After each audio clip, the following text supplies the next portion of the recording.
Isn't it wonderful how everyone's pulling together and the heart of Britain is coming through in a funny way in this time of adversity? If you want to find the beating pulse of the history of Britain, it's there in the Blitz.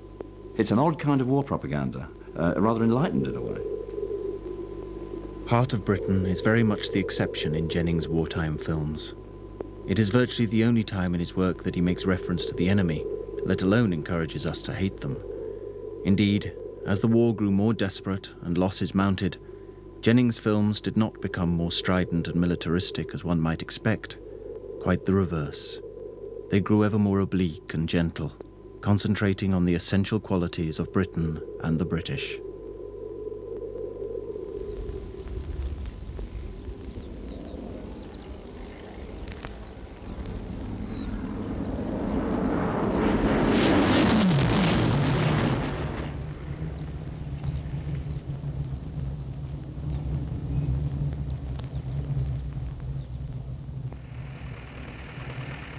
One of the things that lets down British documentaries is the tone of voice of the commentator, because conventions have changed so much, and it's very voice of God, standing aside, a very formal, stilted sort of prose.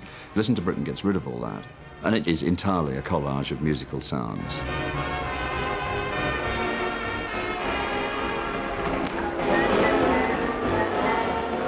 Well, Listen to Britain is a sort of patchwork quilt of all manner of activities in Britain during the war, covering a day from late afternoon through the night to late afternoon of the next day. Well, it's such an old one, please, come on.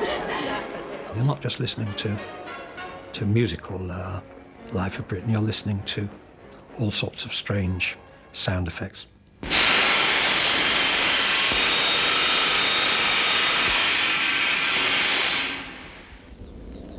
He started to use sound and music in a way which was innovative.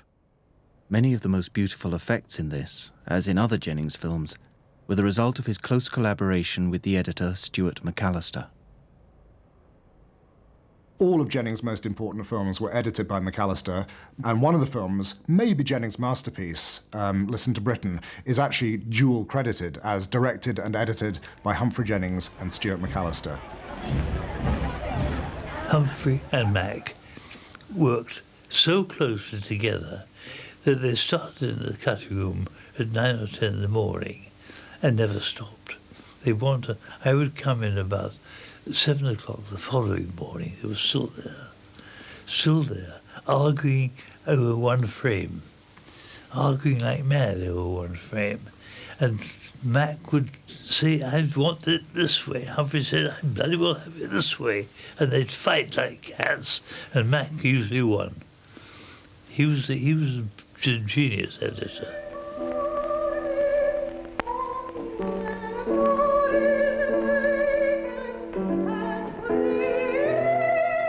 The number of times I've seen the film, I still can't see this cut without a shiver. It goes from a bunch of tin hats hanging on the wall to a group of women with bare heads. And it's something to do with the fact that the configuration of the hats and the heads in frame is very similar, which makes those heads look terribly vulnerable. And it wouldn't work if the shots were the other way around. And then you cut to a wide shot, prominent in which is a statue of Charles I, who also, of course, had problems with the vulnerability of his head.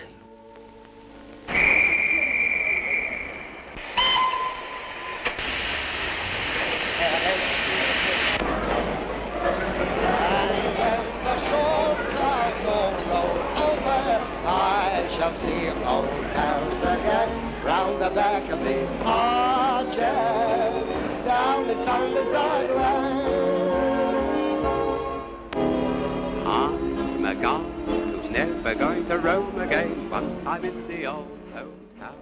There was an interesting split reaction to the wartime documentaries of Humphrey Jennings. There was a group of documentarists who wanted straightforward, unfussy documentaries with no frills. And they very often denounced Jennings's films as arty crafty, as fanciful, as not really getting to the point.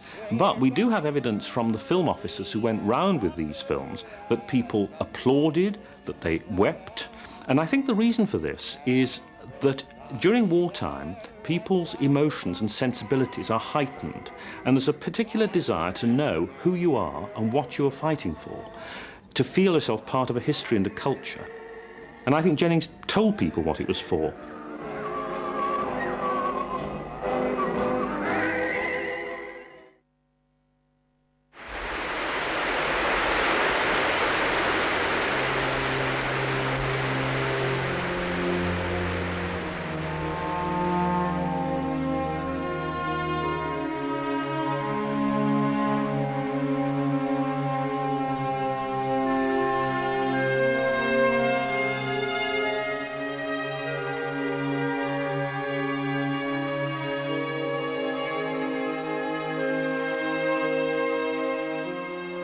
Soon Jennings was making a film that was even further removed from straightforward notions of propaganda.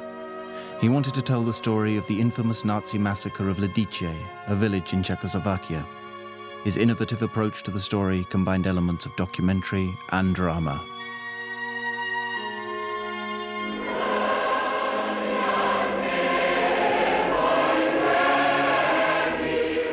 The idea that Jennings had was to bring home the emotional force of what an atrocity like that meant to the British public by restaging it as though it had happened in Wales, using actual Welsh villagers, actual Welsh miners, to take the parts of what their counterparts, what their comrades in Czechoslovakia had suffered. The entire community became involved in making the film, in one capacity or another, and Jennings found their enthusiasm an inspiration. They cooperated, he had no problem, no opposition, you know. As a matter of fact, people were clamouring to assist him, you know, in any way, like. Oh, it was quite an enlightenment. You know, a 10-year-old, you don't see many in there. I saw more sheep than people. And your father, a star. You can't beat that. Comrade Chairman and Comrade, I attended a conference last week. He lived in Cwmgyrdd for 6 months, living in a miner's house. At the point of He wrote to my mother about the working day of a miner's wife, how she'd get up at 5:30 in the morning, make his lunch, take the children to school, do the washing by hand, I mean on a scrubbing board, and how extraordinarily exhausting this day was, and how much he admired her and the whole life round there. And he greatly enjoyed staying there. That's my school, Standard 5 there. Mr.